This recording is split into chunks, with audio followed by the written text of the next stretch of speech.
podcast. What a guest we have got this week. An experienced man in the Glasgow leagues. I think about 99% of people know who he is. It's Mick Leith, who is currently the manager of Anchor Sociedad in the Glasgow District Sunday Leagues. How you doing, big man? Not bad, mate. Not bad. Yourself? Great, mate. Just try to fire as much of these through as I can before I go back to work and spread them out so I don't stay fully day them. Excellent. Get started, so we'll just start. Tell us a wee bit what you were like when you were younger. Were you into football? Were you... For the opportunity of getting kicking a ball, it's just one thing I love doing. I think I've played every single position on a pitch, bar winger. In my younger days, I think I started off as I think my very first game I ever played in any competitive game was in the school. I played left back for St Monica's. Right. Even though I'm right footed, but that was kind of went on for there. Then became a budding goalkeeper, probably primary 7 onwards, all the way up to about 3rd, 4th year, and then I got bored playing as a goalkeeper. So I then played for Glasgow South as I think it was a defensive centre mid, and then from that point forward, I then kind of went to the army, and then started playing as a striker, and ever since that's where I've always played. So. I mean, obviously, I know you, as we'll come into it later on, I know you, like, when you charged the Colts and that. I was surprised at the army thing. I didn't know about that one. No, I served the army. I joined up 15, 11 months and started my training 16 in one day. So I celebrated my 16th on a Sunday and I left for training on a Monday morning. So as a young 16-year-old, 26 weeks phase 1 and 16 weeks phase 2 mental. So before I joined this... Any mental stories for the days?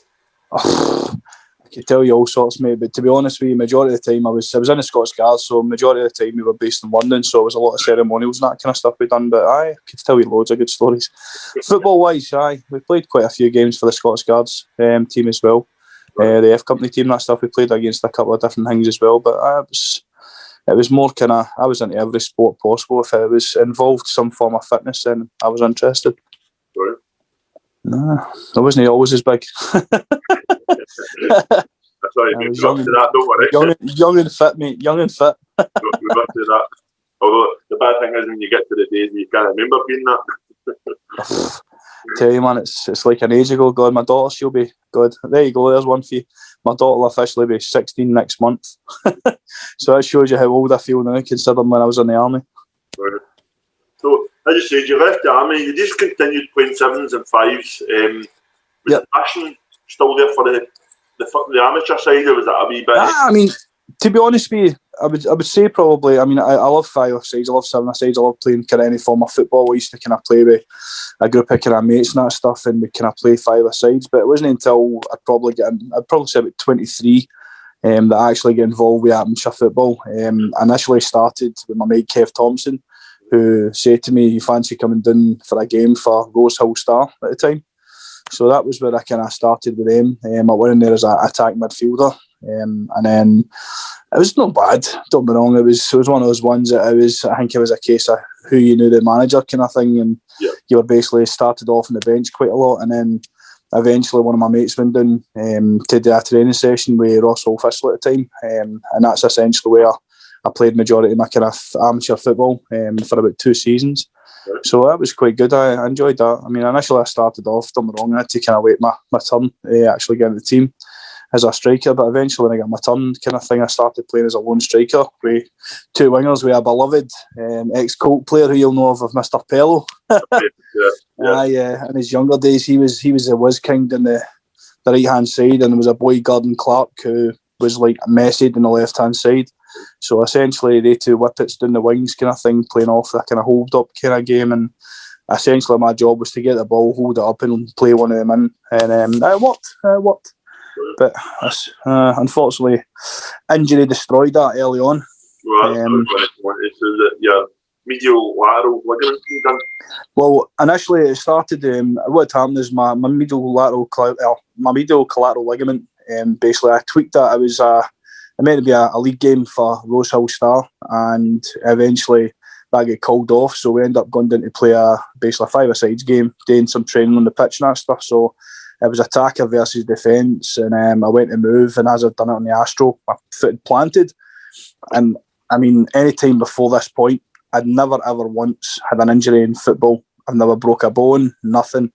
And it was just this time, I felt the tweak in my knee kind of area, and I thought to myself, I've kind of hurt myself here, but it was nothing. I thought nothing serious of it. I remember going up the road, and at the time I was still quite young, so I said to kind of my old Dutch and that stuff, I says, listen, I think I've done something to my knee, and eventually it swelled up like a balloon, so I went to the hospital, gave me a couple of ibuprofen, told me to come back, got a scan done, and they turned around and said to me that I'd basically torn my medial collateral ligament, so essentially I had to get physio and that stuff, but it managed to repair itself, and then eventually I went on to play for Ross Hall Thistle, and I was all right for about maybe a year, and then I'd got a tweak again, where I think potentially I could have damaged my medial collateral ligament, but me being me, want to be a fitness fanatic and getting about football and playing, and before you know it, I'd basically tweaked it, went back too soon, playing one, I think it was my second game. The first game I only got on for about 20 minutes kind of thing, and I kind of seemed to get through that, but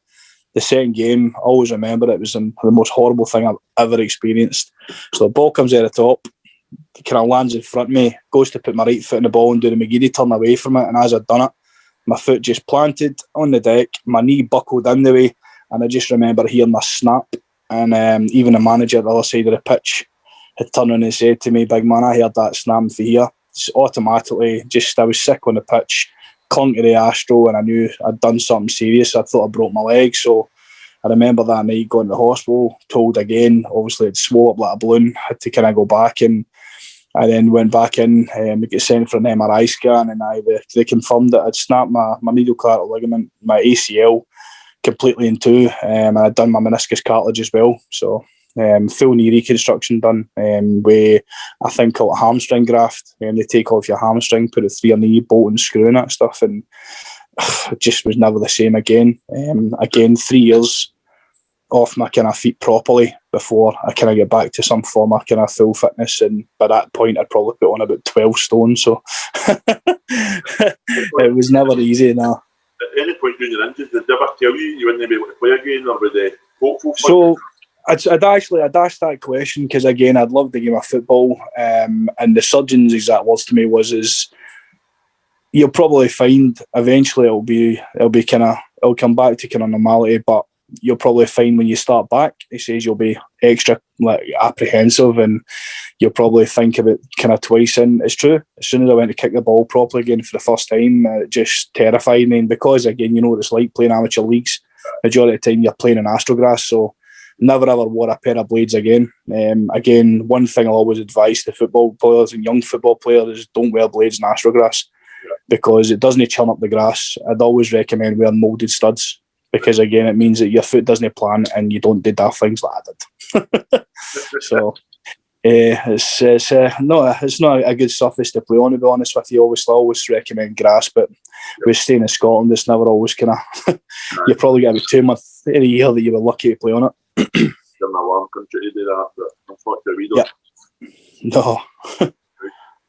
So after you say that you tried to come back, you turned your side to help out teams. Yeah. You went back and started to help out at Ross Hall Thistle. Aye, so it was basically, I got added into a group chat and that stuff, and all the old school, basically, Pello, Clarkies, all these kind of lads all got added into a group chat, and it was the old manager, Macchia, so he basically says, listen, looking to reform Ross Hall, because essentially what happened is when I'd get injured, the boys had improved, they went on to win the league a couple of years later. Again, I wasn't involved in all that stuff yet, but they went on to win the league, had a cracking season, and then again, it was just a case, I think it was commitment, boys not showing up, and you know, it's like boys get older, and eventually the kind of team folded, so he basically looked to reform them again. So I said, listen, I'm all for it, I'll come down, see what I can do, and if I can help out and that stuff. And so eventually we kind of started, don't get me wrong, we had not a bad bunch of boys, but it was one of those ones that was trying to get every kind of position covered, and there was certain weeks where we were all right, we weren't the best, we were one of the worst kind of thing. And I remember that season I basically stepped in, and then that was the one, I think we finished 7th that time in the league. And then Mark had basically turned and said to me, listen, I'm going to step back, I'm thinking about folding the team again, because I'm having a kid, and I says to him, well, listen, I'll take on the reins and I'll help run it, kind of thing. Initially, I'd never thought, obviously, that I was going to kind of go into full-time management, but it kind of started from there. So, I mean, you were invited to a tournament when you finally got in and got them playing. And Aye, so I got the boys obviously playing and that stuff. We got a cracking pre-season under our belts and that stuff. I think it was my very first season and that stuff. That wasn't the season we won the league. Our very first season and that stuff, we got the boys up and running and that stuff, played some really nice football and that, and then eventually our kind of highlight of that season was we got to the cup final. I think it was a Challenge Cup at the time. It was a Vaz Cup. So we got to the final of that against Toddholm, and again playing Tory Glen indoor pitches, and it was my very first final I ever experienced and anything like that, and obviously as a manager. We went down 2-0. Conor McCambridge scored a goal and gave us a glimmer of hope with about 7 minutes to go, but it wasn't to be, so beat 2-1 in the final. But again, it gave me the hunger for it. Really obviously enjoyed it. So again, we got a cracking pre-season in. At the time I got a lad, Jamie Burnley, in. So he kind of came in to kind of give me a hand and that stuff. He was only there for a couple of weeks. I don't really think the boys really got on very well with him, to be honest with you, but he was a good lad. He gets involved with this tournament, so it was basically New Means Juniors that basically held it, and they invited Albion Rovers development team to come in, and Cambus, Stephen Talbot and ourselves. And the way we kind of heard was basically the boys seen us as the whipping boys because we were a Sunday team, a Sunday amateur team. They weren't expecting it. It was wonderful to actually see the fact that some people's faces think they're a Sunday League amateur football team. So we went up against New Mains Juniors in our first game. We won that 3-2. So that turned a couple of heads, considering everybody was thinking they'd been juniors. Because, I mean, don't be wrong, when we went to the tournament, I said to the boys, listen, it'll be a cracking challenge for us. Yeah. But, hey, if we're going to go into pre-season, we're going to do it, then we do it properly. At the time, I had a cracking team set up and that stuff. Obviously, I had Stephen Mullen and that stuff scoring goals. I had a boy, Jason McGuinness, who was, again, a goal machine as well. I had young Steg Jackson. I don't know if you remember Steg. He was in his that was him just starting up in the amateur, but warrior, boy, honestly, absolute warrior player. So he ended up winning the kind of whole the player of the tournament and that stuff. But our first game 3-2, and then our second game against Albion Rovers development squad, saved a penalty at 1 each, and then we went on to get the winner. So we beat them 2-1. So that kind of got us into the final.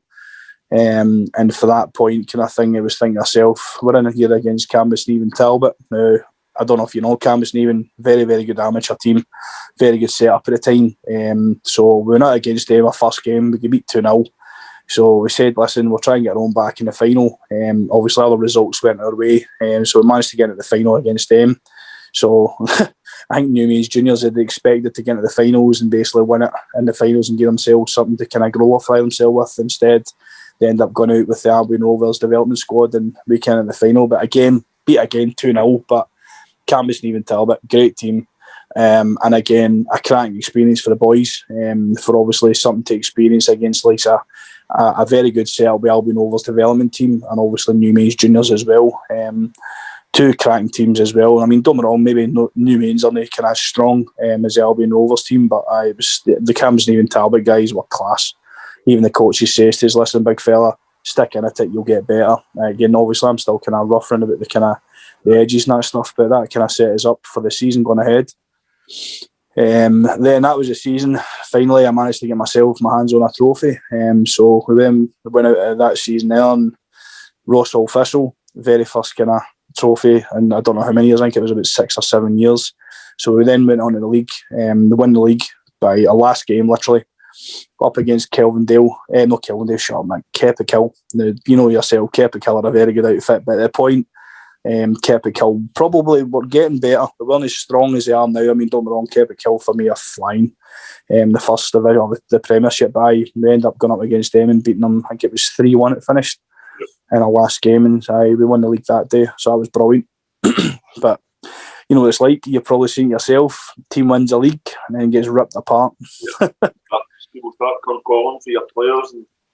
Well, Pollock, it was a team at the time, Pollock was a team in the league that then came in took my captain, and then eventually, as soon as they took my captain, it was like a domino effect. Other players went, Connor Lynch, Wee Muscles, and that stuff. Basically, some really good players. Basically went over to them. I lost another couple of players as well, and then eventually got to the stage where I went up against a new team. I think it was Victoria Park. I don't know if you ever played against them. Very, very new team in the league, and we struggled to play against them. I thought myself at the time they were like a third division team, kind of lower into the league, and we struggled to get a draw against them. So I thought to myself, us going into the Premier Division, no chance. Didn't hardly have a team, struggling to get 16 bodies on a Sunday. One of the days we showed up with 12 bodies, and it just got to the stage where I thought to myself, maybe it's better to kind of cut my losses. So basically done that. And then when that obviously folded, I'd been in contact with Tam from BSC, or Broomhill Sports Club. Yep. So I had a short stint with him. So I had essentially had a couple of assurances from him that I was going to come in and we're going to have the facilities to use, which, don't get me wrong, they're a cracking setup. Again, I don't know if obviously you've seen them before, but they've got a Saturday team, they've got an under-19s team, an under-21s team, I think, as well. So they've got all the kids as well. So a really, really good setup, good chairman and that stuff. And again, obviously, they do a lot of kind of fundraising and that stuff as well to kind of get your kind of strips and that stuff. So I get involved with them, thought to myself, I'll go through my coaching badges with them. That was basically what he says to us. But little did I know, essentially I got given something like 4 players to use from them for the Sunday team. And essentially I had to rebuild the whole team. So again, I came in as basically as a manager. Tam and Gareth wanted to be players. So what then happened then was I had to rebuild the whole team. So I drafted in some of my ex-players, took Daniel Best, Stephen Mullen, took Conor McCambridge with a couple of kind of boys that played with Ross Hall. And then I had another couple of lads as that as well, brought them down. And then I had the couple of boys from BSC originally. So we started off well, played 5 games, won 5 games. Had the boys sitting at one point at the top of the league, and I thought to myself, this is actually kind of happening better than I thought. So I basically then went on holiday, and the boys went out and played against a Scottish Cup team, and we got beaten the Scottish Cup team, and I thought to myself, like, unfortunately, kind of obviously we were up 2-0, and then they came back to 2 each, and then they scored a goal in the 3rd minute, so we got beat 3-2. And then it was just as if, like, crumble material. I then get approached by one of the previous coaches, Tam, and says that he wanted me to step down and be the number 2. And I thought to myself, it's not for me. And then they told me, because I was advertising on Twitter, a social media thing, that apparently that wasn't the way they done things. So I just went, listen, I'm going to be honest with you, buddy, this isn't for me. I'm going to step back, leave you to do whatever you do. But essentially I'd set him up with his team. And all of a sudden, as soon as he then takes back over, he gets his full Saturday team involved. And he had his pick of the bunch with the Saturday team and half the kind of guys that I brought down as well. So that was the season they finished 2nd in league. They've done really well on that stuff. And then from there on, they've kicked on to the 1st division. You've probably seen them. They've got a couple of decent results as well. So, that was that before. We like to think you were the foundation that built it. Aye, well, essentially, it was a bit of a nightmare, to be honest with you, mate. There wasn't very much to kind of work with, and obviously I was kind of having to draft boys in and everything else as well, and there wasn't kind of much to work with as well. But I managed to get the thing up and running, get the boys playing, done a couple of training sessions, but a lot of the guys were kind of used to their kind of Saturday team training sessions, and you know, it's like they expect that kind of different kind of level and everything else as well. So you just need to work with what you've got available to you. So 2019. You were approached by Alan Fern and David Smith to you were interested about becoming Colts manager. How did that come about? How long were you at the game before they approached you? It wasn't very long.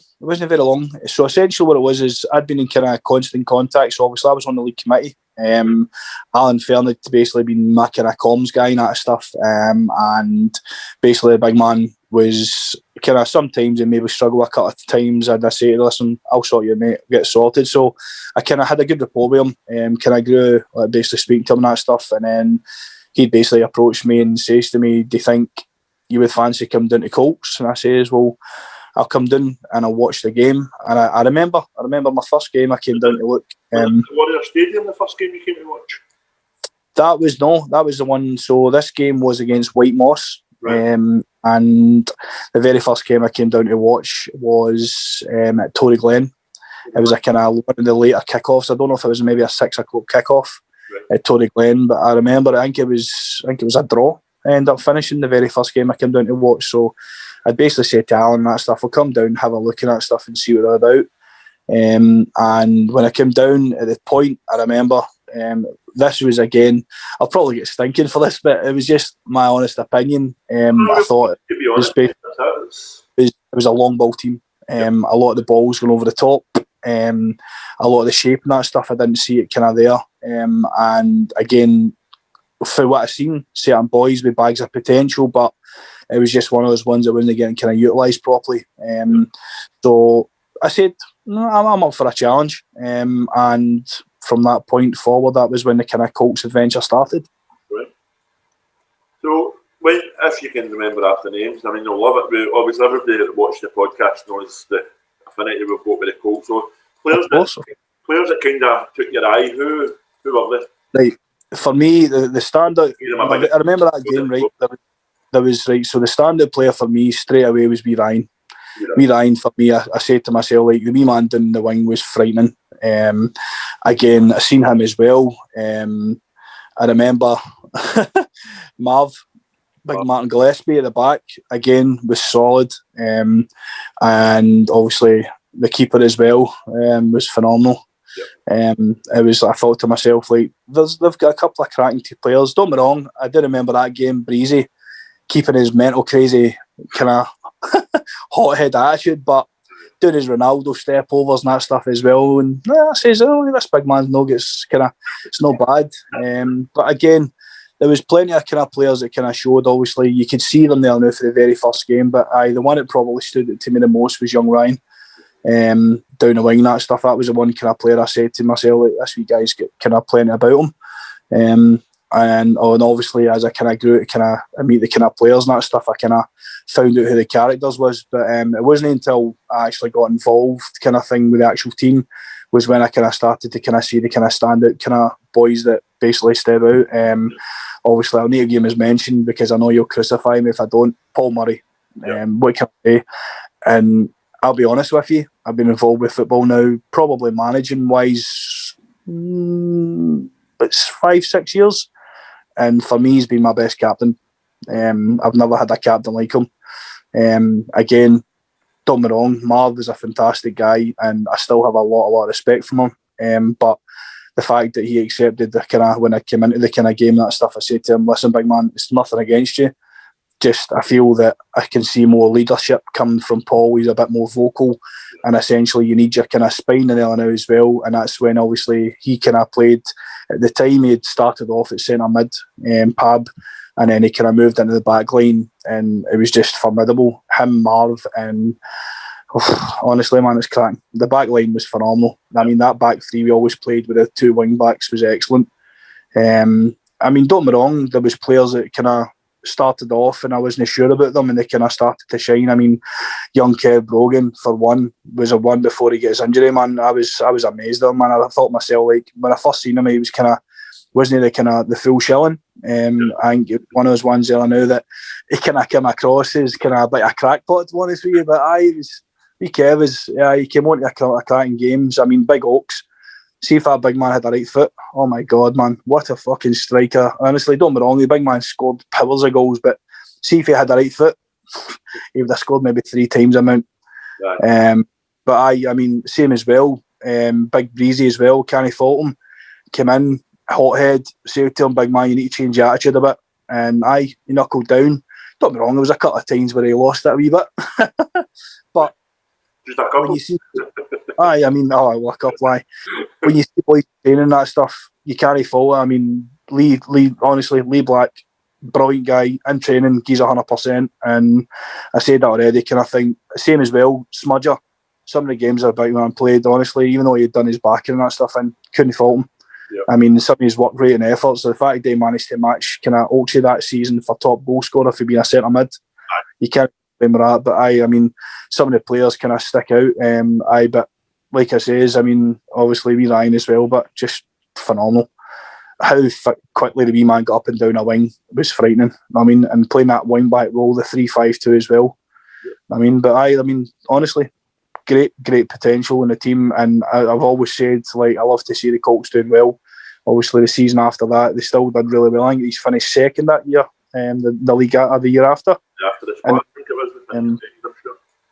But again, like I said, obviously I brought down Pello and that stuff down to the team, and Big Jeff as well. Yep. The boys that obviously really kind of fitted that in as well. Obviously Pello, he's again spoke to him after the kind of since he kind of left and that stuff, and same again as well. He loved it as well. Great bunch of boys. Him and Breezy really kind of kicked off really well as well. And I mean, so it's a cracking bunch of boys. Don't get me wrong. Obviously, I was quite gutted when the whole kind of thing fell apart at the very end. The fact that we won the league, but these things happen in football. I don't fault anybody. Again, people just choose to kind of go in different directions, and I'll never hold that against everybody. Again, that's football for you. And again, I still kind of keep in contact with the boys as well. I speak quite a lot to kind of Pabs. I speak sometimes to kind of Big Alan Gormo as well. The Hammer. I mean, so it's obviously good to kind of stay in contact with them. But no, definitely the Colts kind of was a big kind of learning curve for me as well. Obviously, kind of adopting different formations. Obviously, kind of gratting bunch of lads as well. And again, it's just obviously kind of getting obviously individual kind of performances as well, and how you deal with things. And I mean, that season we went on, I think we only lost one game. The fact that it was disgusting, it was to kind of David Donut for Kilmarnock, but the one team you don't want to lose to. But I mean, game was due. Listen, he was harmless, but he was just, wasn't he? He's a crackpot, but don't get me wrong, I've got a lot of time for Davey. Like I said, he's had his own issues in his lifetime and that stuff, and it's one of those ones, Ellen, as well. I've always spoke to him ever since that stuff, and he's a nice enough guy, kind of thing. I mean, but it was wonderful to actually destroy him. Have the hatred for the Marnock boys the same as the Colts boys did. For some, we spoke about it on the previous podcast. And it's weird how it just became a derby basically whenever we were playing Kilmarnock. That's what it was like. Aye. I don't know where it stemmed from, mate. Like I said there as well, I was basically just told it was. I can remember. I don't know if it was Jamie Gray. I think it was Jamie Gray turning and says to this big man, just so you know, we hate Kilmarnock, so you need to hate Kilmarnock as well now. And I thought to myself, like, all right, okay. So ever since that kind of point, and then it was just a case of, if I remember correctly, every single game, it was that wee guy that Dave used to kind of, I think it was, what was his name, Alan or something, the young lad, the wee small guy that commonly called Messi, and he was the best thing since sliced bread. And I thought to myself, this wee guy's clearly can't be that good. Don't get me wrong, he was a decent wee player. I think he went to the States and that stuff to play for him. So it was always good watching the kind of Kilmarnock games, and I don't think there was a challenge on left. I know Breezy loved a challenge against Kilmarnock as well, that's for sure. Aye, definitely. You said in that you led the Colts to success. How was that? Was it a good feeling? I mean, don't get me wrong, like, it was, I'm not going to lie, my first ever League One with Ross Hall was special. Yeah. My League One with Colts was just as special. But again, the reception we had after that, I mean, obviously the presentation night was phenomenal. I've never had a presentation night like that. Yeah. I mean, honestly, put my hands together for Smudger. A cracking night up for obviously in Hamilton's kind of football stadium and that stuff. His family and that stuff get involved in that as well, and the fact that him and his wife now, or his now wife, congratulations. I can obviously wish him that because I've not seen him since. But they put me up in their house that night and everything else as well, and it was really kind of them. But great night. Again, the presentation as well was phenomenal. Obviously, we raised the funds and that stuff to get trophies and that, and I think it was really, really good. And I don't get me wrong. I mean, it was a no-brainer. Paul Murray getting player of the season. For me, it was. He's a one kind of guy just now, and I can't speak high enough for the guy. Cracking captain, cracking guy all round, and cracking player as well. I don't think it was ever a challenge I've ever seen him pull out of this whole time. Brilliant. Definitely, mate. Definitely. It was one of those ones I know, but it was great to lead the Colts to obviously a success and a double, and then COVID struck for my treble. That was quite gutting as well, because I was hoping to myself. I thought, to be honest with you, I was in a strong position. with Anchor and that stuff. That was obviously another thing when I'd left, obviously, Colts and that stuff. Yeah, and so we'll start at that. So, time with Colts, as you say, went different directions, etc. Yep.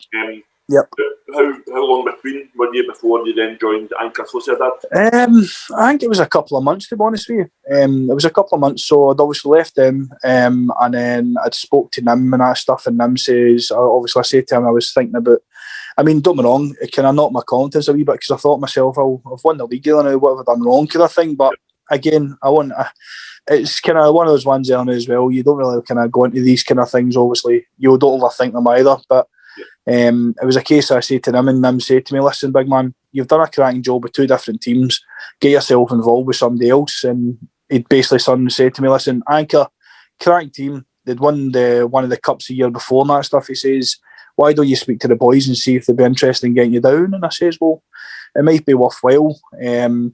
Boy, did I know what challenge I was in for. Jesus Christ. Cracking bunch of boys, but fruitcakes. Just what I mean by fruitcakes is it's hilarious, mate. Like, I mean, I don't know if you've seen our new strips. it's like something that cool runnings, mate. And I turned and say to the boys, listen, you choose the design, whatever design you want to kind of choose. And believe me, mate, see if I was to show you something, you'd be baffled. It was one of the ones that looks a bit like, I don't know if you've ever seen it. It's like a Cuba top. Right. It's got what's that guy's name? It's again it's like the black figure. Well, they wanted to change that for Nicola Sturgeon, and have Nicola Sturgeon on it basically. So I turned and went, I don't think that'll go down very well, King. So we'd done that, and then I'd obviously put the design back to them. So the very first kind of set of strips I got them was it was known as the Acid House, Man United basically replica strips, and then I basically got the other ones and I said to them, you choose one. I'd give them a couple of designs and they came up with this thing. It's a Ghana strip, and I thought to myself, this is bonkers. But they're a cracking bunch of boys, but a bit loopy. Most of them kind of come from a rugby background. You'd be surprised. But so the captain, Goose, he comes from, basically he plays rugby as well, him and his brother, Sam. That was basically who I'd spoke to initially. And I went down, obviously, I'd actually met them in a pub. So I said to him, I'll come in down, I'll meet you and that stuff, and I'll obviously see what he's all about. So I just remember speaking to Big Dallas, who we basically, he's honestly, he's bonkers. Funny as hell, but he's just bonkers. But Big Dallas, I remember meeting Sam and that stuff as well. Spoke to them, said to them, listen, this is what I'm all about. I've won the league twice with the team. Would you be interested in having me down and kind of run the team? And basically, their kind of attitude to it was they're a group of boys, they're all mates, they love to play football, they don't take things too seriously, but they win knock back, obviously winning a league kind of thing, and they'd obviously like to kind of play for more trophies. They'd won one of the cups the year before that against Westwood, I remember. I don't get me wrong, they absolutely scalped Westwood that time. I remember the final, so it was an interesting one. I mean, don't get me wrong, my very first game, I remember coming down to kind of manage them that stuff, and I'd kind of set them up against Keppick Hill, told them what to expect, and this is when Keppick Hill are playing really well, when we managed to beat Keppick Hill 3-1. And I thought to myself, no, that's not a bad team. But again, I chopped and changed, trialled a couple of formations, and eventually we got a kind of formation going. And again, from that point forward, brilliant. I mean, some of the football we played and that stuff is really, really good. Don't get me wrong, the first couple of games after that, we get beat a couple of games, but it was just daft mistakes. I mean, up 2-3-0 and getting away, getting beat 4-3, and just some of the kind of things. So eventually managed to kind of get the shape and that stuff in order. Got the boys playing some really nice football. There's a couple of really, really good players. I don't know if you remember Big Mo Gabir from BSC, big kind of tall lad. He initially played defence, and then he'd basically contacted me, said obviously enjoyed it when he played at BSC, they were interested in getting him down, and big man turned out to be an outstanding defender, but said to me he wanted to play as a striker, and he's almost like a replica of Big Oaksy. Right. Fire goes in for fun, mate. Honestly, absolute fun. But again, he now left. He's now went to juniors. He went to who's he right now? Last I heard, he was playing with Glasgow Persia juniors. So he was playing really well. A couple of star players for us, I'd probably say Ali Harrington, great player. Boys like Ronaldo in the middle of the field. Just he's very much like Breezy, except quicker. He can turn you inside out like a crisp packet, but can actually do it. It doesn't kind of kill you after no day to do it. But aye, very, very good on the ball and that stuff. Couple of cracking players, but aye, no, he's one of them. And we've got a couple of cracking wingers and that stuff as well. So, I mean, wee Ben McSherry, he's now the kind of vice captain that as well, kind of thing, crank centre mid. Very much reminds me of a Callum McGregor kind of style player, all over the pitch and that stuff. But aye, good bunch of boys. Bit crackpots at times and like strange things, but aye, it's a good bunch of lads, and I'm enjoying obviously being in charge of them, mate. So it's definitely been a challenge. So as you said, obviously COVID struck and ruined that for you as well. A good point to come across you is you're part of the GDSFC committee. Yep. Your roles, what do you think is going to happen for your future, for your Glasgow link, etc.? Well, just now, obviously, we kind of Nicola Sturgeon and obviously all that kind of stuff ongoing. So we've been obviously trying to kind of keep kind of obviously communications with Safa, but if I'm honest with you, they haven't been very clear with us, mate. Right. So it's been one of those ones there now, you're getting basically fed dribs and drabs, and it's annoying because we're basically getting to the stage now, we don't know what's happening. I mean, we're basically the same as probably yourselves, no further forward, and it's just getting to the stage where you think to yourself, are we ever actually going to get back to football? And obviously you've seen the kind of whole thing where she suspended anybody below kind of championship level. There's no getting kind of COVID. I'm now hearing that as of the other day there now as well, under 18s are allowed non-contact football. So that's a bonus. Obviously it's better than nothing. I mean, obviously they can get back to some form of fitness. Yeah, definitely. So no, it's good. So how did you get involved with the committee? How were you approached? What kind of things so, did the committee? Basically, I was actually approached by Stevie, the head ref. Right. What the Colts boys love. But I was approached by Stevie. I would be very interested in getting onto the podcast, Stevie. Stevie is. I want to get a referee on there. I want to get a referee on to get their points across as well. So Stevie would be a crank guy. Stevie, obviously, he runs his own kind of podcast as well. He does a podcast with Mark Haley and with Alex Ray. Obviously, he's of the staunch category. Aye, well, obviously, I don't know if you know as well. He also runs the Four Lads Had a Dream podcast. Basically, he also does that as well, which is very successful, as you probably know. So he runs that as well. So he runs his own kind of couple of podcasts as well. But I mean, he'd be brilliant to get on board, mate. He's very, very good. And he's a crank guy. I know I'm very, very friendly with Stevie. Again, obviously outside of football and that stuff as well, I'm good pals with him as well. And he's a genuinely really nice guy. But I'd basically been involved with Ross Hall and that stuff. I do a lot of things like that. And then I remember I was at one of the cup finals and that stuff, and Stevie approached me and says, "Listen, big guy, how would you feel about joining the committee and that stuff?" And I says, "Well, I don't really know what's kind of involved, but at the time, obviously, I've been quite pally with him and that stuff, and I knew big Chris McFadden at the time at Strathfield United, and they'd basically say, "He's big man would be the perfect guy to get on board. He's kind of quite cloud up, always does his kind of time sheets in time, basically does all his photographs, no bother at all, and I'd be somebody good to get on board, plus obviously I'm no bad in my IT as well." So eventually I said, "Listen, I'm more than happy to come on board," and from that point forward it was kind of good. But again, when I initially started with the committee, this was before we were SAFA affiliated.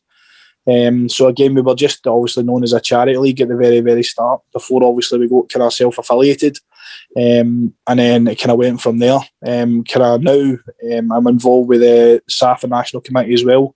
So I basically I deal with a lot of stuff with SAFA as well. Last year there, before obviously COVID, or not even last year, the year before, I was involved with the SAFA National Committee discipline as well. So basically I was kind of up at Hampden quite a lot in that as well, dealing with kind of committees every kind of 3 months and that stuff. So that was quite interesting, seeing how different kind of leagues operate and that stuff, and obviously knowing about kind of disciplinary stuff, and obviously doing hearings and that stuff. And then I was also said I was interested in kind of getting involved with so basically there's different divisions. So there's Glasgow District Committee for SAFA as well and that stuff, and we kind of involved as well. So I said it's something I kind of like to kind of do the route and just basically learn as much as I can. I mean, I'm always kind of bidding and wanting to kind of learn more things. Eventually, as I kind of say to you, I mean, I'd love to get myself involved with kind of coaching maybe at a younger level as well, and maybe at a kind of higher level. Eventually, maybe get involved with the juniors. But don't get me wrong, I mean, there's a lot to learn. I mean, it's good to start in an amateur league and kind of basically learn your apprenticeship, if you want to call it, kind of get used to obviously how kind of you deal with things. And I mean, I'd love to be able to learn more things about training sessions and that as well. I mean, you'll probably ask your boys, I put on no bad training sessions before. There'll probably be training sessions where they thought it could have been better. I mean, again, sometimes I'll come in the house and I'll sit for a couple of hours and I'll actually sit down and kind of prepare one. There's other times where I've just came straight from work and I've just basically been going out the door and I've not run up basically thinking on my feet. But I mean, it showed obviously nearly 3 seasons in a row where essentially I've won the league twice and I was en route to kind of win another one. So I can't be doing too bad. your point at the end there about coming into work, that's basically why I kind of started the podcast, to get across the side of people who have got full-time jobs at the same time. I mean, you've got a full-time job, you were running your party committees. Talk us through the struggles that you sometimes come across. Well, let's just say just now, my missus, seeing a Sunday night, she'd hate me. Absolutely hate me. I mean, it'd be the case of, you've probably experienced it yourself, obviously, when you've helped out coach and that stuff. I mean, you've got timelines and you've got basically, so essentially you'd play your game on Sunday and then probably 3 years after that would probably, my kind of 3 hours spent on that would be phoning about the lads to see their scores, to see who we were pumping and who were behind and who we weren't behind kind of thing. And then obviously seeing who's kind of catching up with us, then essentially what I'd be doing is I'd be knocking up my own league table, amending that. So I'd used to have a kind of league table and that stuff in my phone, and I'd amend that, and then straight away, obviously, as you know, when you're involved with a team, the boys first thing they're asking is what was the results. So you'd be asking about the results and that stuff as well. And then obviously we'd been involved with the committee and that stuff. One of my main roles was kind of dealing with the forum and that side of things. So I also done I'm involved with the social media Facebook side as well. So essentially at the time, one of my kind of main roles was to get all the scores and that stuff in, get a league table and that stuff updated, and then try and update the forum at the same time as updating the social media as well. And obviously kind of mixing with kind of Nim, he deals with the kind of Twitter side of things as well. So it's essentially there's quite a lot of kind of things that are coming on it. And then Gary Dempsey from Atlantic Key, he kind of deals with all the kind of disciplinary side. So essentially I'm basically chasing everybody up to find out if there's any yellow cards, if there's been any red cards, and then you're also waiting for referees reports and that stuff as well. And it's all this kind of stuff before kind of Tuesday at midnight and that stuff. And then it's essentially it's chasing up kind of teams as well. There's also fines, so you're sending private messages on the forum, that stuff as well, obviously, to chase up things like that as well. And just basically it's kind of a general consensus of dealing with that, as well as obviously your own family life and seeing the missus. So it used to be a case of on a Sunday night she would try and just say to me, listen, big guy, do what you're going to do. I'm going to stay at your road for a couple of hours because I know it's pointless trying to talk to you because you're glued to your phone for a couple of hours. But it does become that way. I mean, when you're kind of, it's the same process as well. You're obviously, the first thing you're doing on a Sunday morning, I mean, I'm up every Sunday morning at 10 o'clock trying to get a pitch booked, right, which you used to probably find as well. They wouldn't let you book it until the week before, and it opened at 10 o'clock, so you'd be straight on the phone trying to get Tory Glen or trying to get a reasonable time. But beforehand, you're all talking the Friday and the Saturday, speak to the boys and saying to them, listen, available next week kind of thing, is there anybody who's got anything planned? And first thing you're doing is you're looking for pubs to reply to you, kind of let you know what kind of shifts he's on with the police and that stuff. So you're like, he's automatically telling you I'm a late shift, so you're trying to get an early kick after that thing, and you're obviously trying to get your pitch booked as early as possible. So there's kind of a lot of things that happen in the background. And then obviously when I was running the Colts and I run an anchor as well, you have I call it the senior lads chat. So essentially on that, we had the likes of Marv, Smudger, Pabs, and that stuff. And obviously you would give them ideas and bounce ideas off of them. What do you think of this for a lineup, etc., for the week ahead? And obviously who you're going to be playing, what do you think, and what formation do you think is working, that stuff. So all that kind of stuff, that's just for a team side of things. And obviously kind of a light idea, obviously, with the committee things, but then you're also going to kind of more serious roles, like doing your national discipline committee. Yeah. So you're then getting sent out an email the week before that, and essentially you're getting given basically it's a case it's essentially it's kind of a case study kind of thing. So it gives you out 2 statements and that stuff from kind of if it's a referee or if it's another player. And I mean, some of them range from being like silly wee spats to full-blown riots on a pitch, and you're having to kind of work out, well, what do you think is going to happen, and you're going to know we are not minding that stuff. So that was interesting. And then you've got the national committee where, let's just say you can nearly fall asleep sitting through it. But it's some of it's interesting, some of it's kind of, it's a lot of stuff to do with the finances and kind of things like that as well. So it's kind of, it's a bit of a mixture kind of thing. But I mean, getting involved with a football team and obviously having a family life as well, and obviously I've got a near enough 16-year-old as well. It's like the kind of Royal Bank of dad, and you know what it's like, mate. I mean, it's quite a role to take on. But I'd say a Sunday's a kind of a write-off day, and maybe a Monday as well when you're trying to get everything obviously updated and that stuff. But it's good fun. I mean, it's a great hobby. I mean, it's one of those things there as well. It does. I mean, mental health's a massive thing as well. Yep. And it's people will probably understand from a playing side of things where you've been told you can't play football. Well, it's the exact same on the managing side as well. I mean, it's like I used to use that a lot of time to kind of take your mind off of things. Yep. And obviously now where essentially you can't do anything at all. It's. I mean, initially I was one of the lucky ones. I caught COVID early March last year. And to this point still having no sense of smell or taste properly back yet, still affected, and I've had issues with my stomach. But one of the major things that happened is anxiety. I'd always recommend, if there's any guys out there, any managers out there that are struggling, talk to people. I mean that's what I've done with myself. Spoke to my family, got myself involved with the boys and that stuff, spoke to them as well and said to them, listen, if there's anything on your minds, I mean, talk. I mean, with the GDFC alone, that's 3 boys we've lost in the league who've played either been ex-players or players that have basically took their own lives. So it's massive. I always say there now as well, mental health, you don't realise it can affect so many people in different ways. And for me, it affected me, anxiety and that stuff, and think to yourself, you don't know if you're going to get a serious case, you're going to end up in the hospital and everything else as well. I mean, COVID's a massively serious thing. And people, obviously, there's a lot of people out there that are thinking it's just made up and everything else. It's very much true, mate. Very much true. It's something that... I'll add in a link below at the bottom of this for the Samaritans or something like that for people that are... Brilliant, mate. I mean, like I said earlier as well, I mean, obviously, with your league, we're involved. We are quite a couple of charities and that stuff as well. Brothers in Arms is one. Back on Signs another one as well, which is kind of really good as well. Obviously deals with a lot of the lads and that as well. But as I can always recommend, mate, listen, if any of you are ever struggling, for those of you who know me, drop me a message, talk to me. Like I said, Dylan, as well, I'm always a message away. You know yourself, I'm very approachable. I'll help anybody in need. And it's just obviously that for me has been a massive thing as well. Like it's the mental health of people, and the sooner they get football back, the better, because they don't actually realise the impact of certain people. I mean, there's some lads out there that used football to get away from normal life. I mean, prime example, you probably know the boys in the league as well. Some of the Unity guys, some of the Maryhill Milan guys that are obviously recovering addicts and everything else as well, that they use football. I mean, I honestly can't take my hat off to Maryhill Milan. I mean, I've got a very good bond with Jamie and that stuff as well. Some of the lads have come in for him. Some of his lads are ex-alcoholics and everything else as well. And they use football as their way to get away from it. That's massive to them. I mean, and obviously it's using things like that as platforms to obviously get guys obviously in the right track and that stuff. It's more ways than one. Football is massive to people. You know what I mean? And I'll always recommend any kid that wants to get involved with amateur football, do it. And it's just because it's no Saturday football or anything else as well, Sunday amateur football is just as good. Yeah, no, definitely.